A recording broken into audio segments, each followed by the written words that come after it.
Daghan ang nagka-interes sa gikatakdang importanteng anunsyo nga ipadayag ni Davao City Mayor Duterte karong hapon sa Grand Mensing Hotel.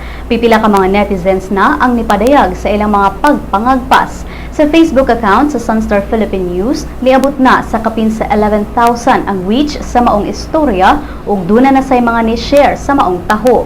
Daghan ang nagduda nga may kalambigitan kini sa pagdagan pagka-presidente ni Duterte sama ni netizen Mary Carl.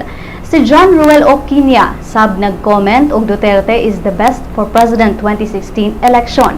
Samtang si Patrick Paul del Villar nag-comment og hulagway sa mga ilimnon nga adunay label nga Duterte for President.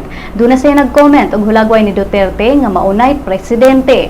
Matod ni Mayor Duterte sa iyang programang gikan sa masa para sa masa kagahapon nga wala gihapon siya planong mudagan isip presidente sa Pilipinas ug midugang nga mahitabo na ang political dynasty sa ilang pamilya sanglit ang uban sa iyang mga anak nahimo na o kasamtangang opisyal sa gobyerno sa pagkakaron.